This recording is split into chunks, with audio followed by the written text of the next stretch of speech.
Cher Sabraf, télévision. Le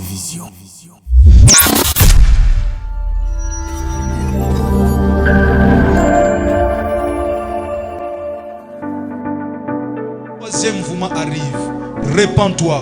Le troisième mouvement arrive, répands-toi. Bien-aimé, répentez-vous, répentez-vous, répentez-vous. Le troisième mouvement arrive.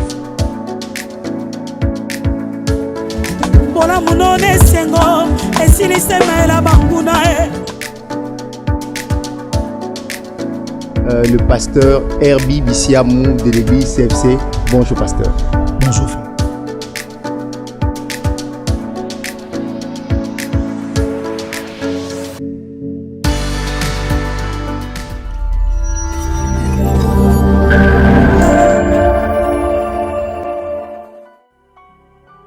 Au commencement était la parole, et la parole est Christ. Radio Parole Vie. La radio qui donne la vie à travers la parole. Mbote shalom bien-aimés dans le Seigneur. Mbote cher papa et maman, chers frères et sœurs. Bande ko balandi Radio Parole Vie. Bande ko nanga basipe mibali. Be besoin na 4 coins du monde. Be besoin en Amérique, en Asie, en Océanie, en Europe. Tika kole sumasi ya Nazareth. Nzambi moko asolo pe abomo. Asala bino ngolu, pe asala bino bolam. Je l'ai toujours dit, je suis le prédicateur de la bonne nouvelle. Nataka basipe mibala kondima. Pourquoi? Parce que nazamwa na muto ondima. Bien-aimé dans le Seigneur. Nazana sur côté abino sango malam. Na ba condition, na ba circonstance. Parce qu'apôtre Paul a yebisi Timothée, mon fils, que l'occasion soit favorable ou pas, prêche la parole de Dieu. Kole sumasi ya Nazareth amon abino bande konanga, akanisa bino, pe asala bino bolamu partout à travers le monde entier pa iwa bozwami. To sambeni. Kole to pesio merci. Et comme maman na circonstance nyonso to tombola yo. Kole to sala no ba condition oyo yebi. Zwa lokomu kembo pe masanjoli. Na recommandé moment où tu l'étais à sang malam, on traite sentiments. Na ramené toutes tes pensées captives na obéissance et le bana tata. Na kombo na Yesu Masia Nazareth, nzamba solo pe abomo. Ndekolo to samena kondima, et te lobi. Amen. Merci ingénieur Keskundenga notre DG et Radio Parole Vie, équipe Nyonso, Kole Sumasia Nazareth Akane Sabino. Merci na befort bozo sala. Le matériel besoin disposé. Bien-aimé dans le Seigneur, Kolo Kantabino. De manière à ce que pas une storozoma. Tout ça est l'ensemble. À ta condition que Kokanate na ou studio, mais du moins, tout ça est l'ensemble. Na ba condition où ils ont malam parce que nzambo tondimé la zali nzambe excellence. Kolo Kantabino na news bozo sala. Alta nanzela. Ya mwa matériel mukibu kangisi. O na miso bo moto ekomona na lokola. Le kopesa so malonga te. Tondi me pa besoin même beaucoup traiter na musika kolo aozanga te ko sala binongolu pe ko sala binobolam. Bien-aimé dans le Seigneur, Tobo Sanité, nous avons un grand rendez-vous. Tu as un rendez-vous en Afrique du Sud, na Cape Town, à cause de la foi. Bien-aimé Tobi Makambo Nzamba Salaka à cause de la foi, na tata na biso Jean-Paul Maeta, pasteur de la foi. Bien-aimé dans le Seigneur, commandant na Congo na Kinshasa, na Bamboka Nyonso, na mikili ya poto partout. Tobi ndenge batu batatolaka. Puis bazo continuer ko témoigner misala au Christ azo sala nanzela ya musali na tata na biso Jean-Paul Maeta, pasteur de la foi. C'est vrai, yambalo ezali deuxième édition. Ya édition liboso tata ki yemoko, mais yambala oyo to sala musala ona tata na Jean-Paul Maeta, pasteur de la foi. Lelo déjà nandimi à partir déjà après-midi to zala na Cape Town lelo par la grâce de Dieu. Tondi maki Christ aozanga to ko sala biso ngolu pe bolam. Donc jeudi à lelo tozala déjà na Cape Town par la grâce de Dieu. Tondi makengolu bolingo pe bolamu ya Christ et ozanga te kobila biso. Bien-aimé dans le Seigneur, tozana à cause de la foi. Et banda samedi ka sima lobi vendredi, donc samedi 14 na dimanche 15. Bien-aimé zali 24 millénaire street parole. Donc 24 millénaire street parole n'est pas wap wana zali adresse ya église na biso CFC Afrique du Sud tope Cape Town. Et Kambami na pasteur Nabiso Even Kizola. Nous avons contacté Zali, bien aimé, pour la référence, nous sommes autant sous vous êtes incapable de communiquer. Nous contact ya pasteur au Seigneur Bobenga Banduka Foot du Sud. Ils allaient plus 27 744 27 66 29. On a okozo directement Mokambi. Il y a CFC Afrique du Sud Cape Town. Merci. Activités Ali samedi à partir de 17h. Bien mené te bino bandoko bokoma déjà avant bamsu bokoma 14h, bamsu bokoma 15h, bamsu 16h parce que ba oba kwa 17h tom suba ozali banda. Tom suba ozali banda na makambo nzamba sala ke longona tata na ngai na mamilu lokola boy. Tika Yesu Masia Nazareth akanisa bino sala bino ngolu pe bolamu. Bien mené ngato partager un sujet. To pambo maki mardi longona tata na otali ba conflit o simba ka famille. Ezaba famille belé bien aimé dans le Seigneur. Baza komi bendana leki oyo leki wana maman nabana papa naba yaya tout ça ba conflit ezaba famille belé oyo fandi likolo ba conflit yaya Abel na Kayan yaya na sima ko pesa mbeka malamu tangu kaya pesa ki mbeka malamu pa ina nzambe et suscita ki jalousie bien aimé liwa ekota na nzela ya famille offrande ya ndeko ya leki ndimami ya yaindi mama te Kayan aboma Abel. Abel mutu aboma ye mutu balabala te. Muninga te. Collègue musala te. Bien aimé. Mutu aboma ye. Ezali frère na ye. Même père, même mère. Et ça m'a cambié de ça na kati ba famille. Bongo lobby par la grâce de Dieu mercredi. To poma makina tata. Na kati radio parole vie parce que ezali branche ya église CFC. Na 10 ans CFC bien aimé dans le Seigneur. Tondi ma été Christ. A osala totalement glorifié. Puis radio parole vie 6 ans. Par la grâce de Dieu, tu bandis déjà 7e année. Bande konanga basi pe amibali. Cher papa et maman, n'enga te partager thème ou ezali thème moko interrogatif. Eza ba question. O to ete ko leksa yambo tata zo relève. Ezali pe interrogatif. Thème moko interrogatif ou ezali yaya. D'où vient cette montagne? Montagne oyo e uti wapi? Bien-aimé dans le Seigneur. Na vie ezan baltebele bazaka tom susu incapable ya ko se poser ba question ou esengeli ba se poser et comme lango lumière moko songolo to pempakala. Mon frère ma sœur, bien-aimé dans le Seigneur, na bonde lion de konanga mwasi de konanga mubali ola nanga penza na bokebi na message oyo na ondi masoko la ninga avec beaucoup d'intérêt, beaucoup d'intention. Christ a ozanga toko sala ngolu auzanga pete ko sala yo penza bolam. Bien-aimé, to mamali kam na biso ezali, d'où vient cette montagne? Yaya, c'est quoi une montagne? Montagne eza nini? Montagne ezali tout simplement élévation naturelle du sol. Bien-aimé, on ezali définition brève o ba pesi biso. Eza mabele moko bima e bima likolo. Mabele musu eza na se. Place musu mabele eza tout droit. Mais bisika mususu ebimi boye likolo. Donc eza otobenga na lingala ngomba. Bien aimé tobenga ngomba. Bien aimé dans le Seigneur, la Bible dit ceci: au jour du bonheur, réjouis-toi. Mais au jour du malheur, réfléchis. Makomezo benda biso matoyi to yeba ke mukolo ya sengo esengeli to sepela. Mais mukolo ya mawa tope ya pasi esengeli to kanisa. Nous devons réfléchir. Nous devons observer, nous devons penser. Pourquoi les kamtel fait comme elanga? Pourquoi eloko tel meme et comme elingai? Nous souvent des amis tuna ou sengeli mutu à se poser neango. Bien mais c'est quoi la montagne? La montagne représente beaucoup de choses. Montagne est représentée par difficulté nyonso. Bien aimé. O ezako comme la mutu. O ezako accabler mutu. Bien aimé, o ezako emballer vie à mutu. Parce que montagne yaya et empêche chaka mutu mona et loko sengela mona na sima. Parce que montagne ko empêcher au monde loko eza na sima. Montagne ko pekisa yo. Mon frère ma soeur, okende na facilité ton na vitesse. Montagne bien aimé ba matango na mbangu te. Montagne ba matango malembe. Pourquoi? Parce que yaya celui qui matango na mbangu o me la pema et vous la passe. Bien aimé ngomba ezali ensemble ba problème otokuta nango na vie. Ensemble bitumba otokuta nango na vie. Ensemble ba diversité tokuta nango na vie. ensemble à opposition tokuta nango na vie. Bien aimé, pendant que toza ana sena tango, opposition et aussi la té. Adversité et aussi la té.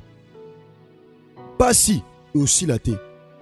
Mawa tope soni et aussi la té. Kolela tope kozanga et aussi la té. Pendant que tokozala ana sena tango, bien aimé, nous aurons toujours des problèmes. Voilà pourquoi la Bible dit, l'homme aura pour ennemi les gens de sa propre maison. Muta ozana munguna batu yanda kunaye. Kaka ya balabala te. Kaka ya musala te. Kaka na belle famille te. Kaka na quartier te. Mais nanda kunaye. Bien mes amis, question. Tant muta komi na niveau se poser la question d'où vient cette montagne. C'est que montagne les ala quitté. C'est que montagne ou les ala quitté. Oh, tant tolo la montagne. Bien aimé, tu as deux sortes de montagne. Tu as une montagne où est naturelle. Oh, tu as une montagne angomba où est boy. Mais tu as une ngomba où est artificielle. Oh, tu vas créer un go créer. Si tu as un site touristique moussous, aucun pays moussous pour nous tanga kombote. Bien aimé. Bon, l'action penza ngomba, moni ngombo, ba salango kusal. Ngombe salakate. So les alaka normal. Mais ngombo zomuna ba salango kusala. C'est que na vie na yo. Ba ngomba msozo kuta nango. Ba rete msozo kuta nango. Bien aimé. Ba salango kusala. Voilà pourquoi Job azoloba. Na chapitre 5. Au verset 6 à 7. Alobi nini? Alobi mawa. Abi malheur. Ebi makate na putulu. Souffrance. Ebi makate na mabele. Nenge matiti bota ezaka na source. Oye bimisaka yango. Ezaka na source. Oye provoka yango. Donc mutaza ko se poser la question. Montagne oye wuti wapi? C'est que montagne ezala kite. Maladie oye wuti wapi? Na famille na biso mutabela maladie azate. Na famille na biso mutakuta na ba complication o azate. Ataku bakuta nango. Ataku te komela pe bato. Mais yoza lokola bango te ndeko zola ndanga na bututo pe na tongwa lelo. Yoza mo Kristo. Oza mwana na nzambe. O réaliser makambo zo komelo tamusu na famille tikala ko zalate. O réaliser bitumba zo komelo tamusu na famille tikala ko zalate. Yaya. Nangana yebiso penser moko ka biblique. Yamboto zongo na makambo ngomba. Bien aimé. Nanga to tanga penser moko. Nanga to tanga penser moko. Nzamba zoloba. Azoba na mukanda na Zacharie chapitre 4, na verset 7. Alobini. Abi, qui es-tu grande montagne devant Zorobabel? Tu seras aplani. Ça, c'est la pensée et la volonté de Dieu. Mais il y a un mémoire plus loin. Bien-aimé, total à Yesu Massi à Nazareth a proposé biso parabole topé l'ICC. Tala l'ICC à Yesu Massi à Nazareth. Et dans l'évangile selon Matthieu chapitre 13, dans verset 24, il est dit ceci. Il leur proposa une autre parabole et il dit: le royaume des cieux est semblable à un homme qui a sémé une bonne sémence dans son champ. Bokonza likolo, bien-aimé, tala liseso Yesu Massia Nazareth azo proposé. A proposé, abi bokonza likolo, eza lokola, motomoko aloni kona, yamalamu, na kati langana ye. Verset 25, mais pendant que les gens dormaient, Christ a la glorifié. Abi, pendant que les gens dormaient, son ennemi vint, s'aima délivré parmi les blés et s'en alla. Lorsque l'orbe eut poussé et donné du fruit, livré parut aussi. Les serviteurs du maître de la maison vinrent lui dire: Seigneur, n'as-tu pas sémé une bonne sémence dans ton champ? D'où vient donc qu'il y ait délivré? Il leur répondit dans le verset 28. C'est un ennemi qui a fait cela. Bien-aimé dans le Seigneur, Christ a perçu ce parabole. Alors, la Bible dit à l'ikolo, royaume des cieux, eza lokola mutu moko, eza lokola tata moko, eza lokola mama moko, eza lokola frère moko, eza lokola sœur moko. Aloni sémence, pas n'importe quelle sémence, mais une bonne semence. Aloni une bonne semence. Tango aloni une bonne semence. Na makanisi na ye, na intention na ye, na volonté na ye, asa la récolte pe ya malamu. Pourquoi? Parce que aloni semence ya malamu. Makanisi na ye abuka. Ezana bato ebele balona semence ya malamu me babuka te. Non Théo mon frère ma soeur, olona semence bien, mais si le lo zela ko buka te. Olona semence bien, tom se pa osambelaka. Olona ba semence bien. Opambola musala nzambe, opambola basali na nzambe, osungaka bato, opesaka bato. Bien aimé, tom soupe olona na mabele malamu te. Tom susu mon frère ma soeur, opesa mutu moko mbongo, azwa finance akenda okangango quelque part. Oui, yango te ko empêcher biso to kaba. Bien aimé, ezana bato ebele balona mais babuka te. Ezana bato ebele bien aimé dans le Seigneur. Tata, maman, mon papa, ma maman, bien aimé dans le Seigneur. Le cause de à ce net moment. Ezana bato ebele mon frère ma soeur osala bolamu mo bukate. Olona semence a bien. Olona caractère ya bien. Olona ba habitude ya bien. Olona comportement ya bien. Mon frère, ma soeur, mon bukate ton moussous. Bien aimé, cause on a semence à malamu. Yango te ko empêcher bisoto sambela. A toi na semence a bien sambela pour nango. Seigneur na lingina poser semence, na poser acte oyo. Nena lona semence. Seigneur accompagnenga, salanga bolam, kanisanga. Muto azaki na semence à malamu. Bien aimé, azaki na semence ya bien. Azaki na posa, il peut à la récolte. La Bible dit tangu aloni. Bien aimé dans le Seigneur. Ba tu ba lona ki ba lali. Bien aimé dans le Seigneur. Toto te makamba pongi, to zong la sou makamba pongi te. Bien aimé. La Bible dit ceci. Aloni elanga semence malamu na bilanga na ye. Mais pendant que les gens dormaient, c'est que c'était la nuit. La nuit. Voilà pourquoi la Bible dit veillez, priez, car votre ennemi le diable a rôdé comme un lion. Azoluka nani o yako panza. Olona metam suba to ba dévorer semence na yo. Olona metam suba ndoki ba panza semence na yo. Tom suba ennemi ba panza semence na yo. Tom suba ennemi, mon frère ma soeur, ba boya yo obuka. Ba détruisa semence. Ba détruisa semence obukate. Et Salamelaka pe Israël. Dans le livre Juge chapitre 6. Ma comme le bitangu Israël aloni. Ba Madianiti baye. Ba panzi ba production. Moi Israël a boukezate. Ataloni moi boukezate. Pendant que Israël a zolona. Ce qui va commis dans moment récolte. Va commis dans moment production. C'est le moment où, bien aimé dans le Seigneur. Le moment où, bien aimé. Ba Madianiti bakoya. Po ba panza. Et qu'on ça l'appelle capo na yo. Mon frère, ma soeur, ndoko tom sozana ndako libala. Tom suna no si mukumba te. Tango koma na période zo mukumba, ezata obelaka. Ezata omikakata ne komelaka yo. Tango koma na période zo musala, ezata o santé compliquée yo. Ezata o makambe simba ya simba kate. Pourquoi? Parce que ennemi ana posa semence na yo ebotate. Ana posa semence na yo e simbate. Et que poko za la capo na yo mon frère, ma soeur. Yango na sima enseignement oh bien-aimé, zoatan osambel.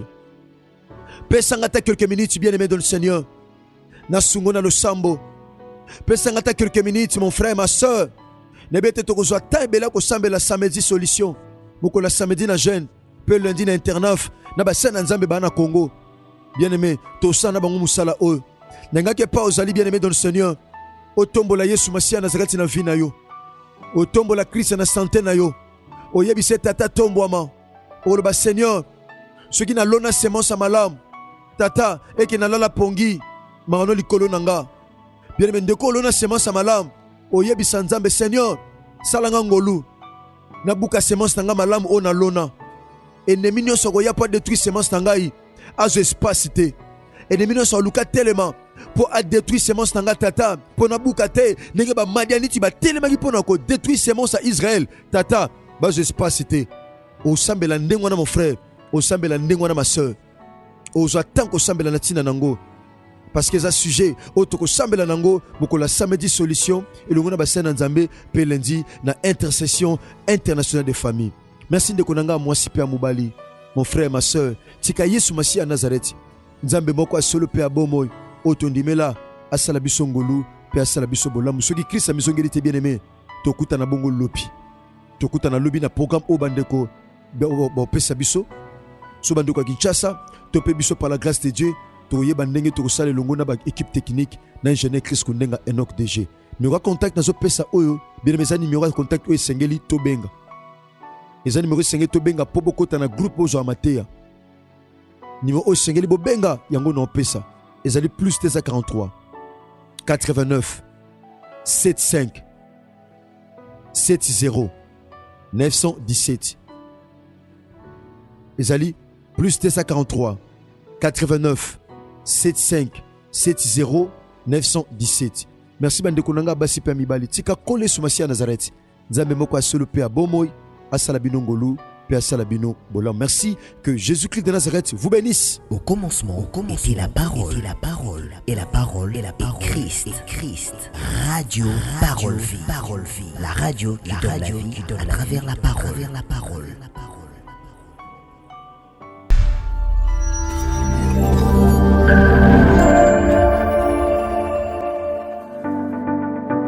Troisième mouvement arrive, répands-toi. Le troisième mouvement arrive, répands-toi. Bien-aimé, répandez-vous. Le troisième mouvement arrive.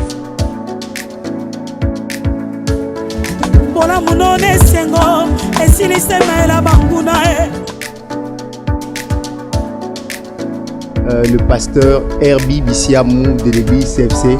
Bonjour pasteur. Bonjour frère.